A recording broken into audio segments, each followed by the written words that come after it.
श्री स्वामी समर्थ। मैत्रिणींनो, हरतालिकेच्या पूजेसाठी आपल्याला काय काय साहित्य लागते ते मी तुम्हाला आजच्या या व्हिडिओमध्ये दाखवणार आहे। त्यासाठी सर्वप्रथम आपल्याला एक पाट घ्यायचा आहे, वाळू घ्यायची आहे आपल्याला शिवलिंग काढण्यासाठी, आपल्याला नागवेलीचं पान घ्यायचं आहे, गणपती बाप्पाची मूर्ती घ्यायची आहे, पानाचा विडा घ्यायचा आहे, पंचपाळ घ्यायचा आहे, पंचामृत घ्यायचं आहे, खोबऱ्याचा नैवेद्य घ्यायचा आहे, विभूती घ्यायची आहे महादेवासाठी, हे तुपाचं एक तेलाचं एक दिवे घ्यायचेत आपल्याला,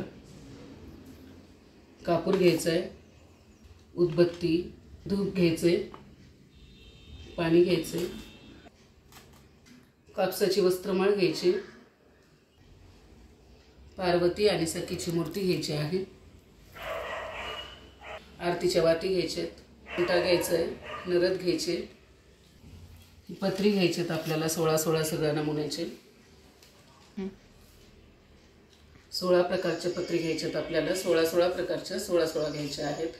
आणि जर नाही भेटले तर आपण कमी घेतले तरी चालते। आगाडा घ्यायचा आहे, मिळतील तेवढ्या पत्रे आपल्याला घ्यायचे आहेत। घ्यायचं आहे शमीपत्र घ्यायचे, तेवढे आपल्याला फुलं घ्यायचेत, हाताला केळी घ्यायची, पांढरं वस्त्रमाळ घ्यायचं आपल्याला महादेवाला,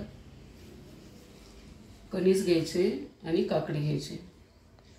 हे सर्व साहित्य आपल्याला हरतालिकेच्या पूजेसाठी लागणार आहे। तर मैत्रिणींनो, तुम्हाला कसा वाटला माझा व्हिडिओ कमेंट करून नक्की सांगा। चॅनलवरती जर नवीन असाल तर चॅनलला सबस्क्राईब करा।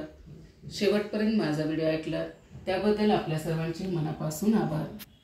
शिवहर शंकर नमामि शंकर शिवशंकर शंभो, हे गिरिजापती भवानी शंकर शिवशंकर शंभो।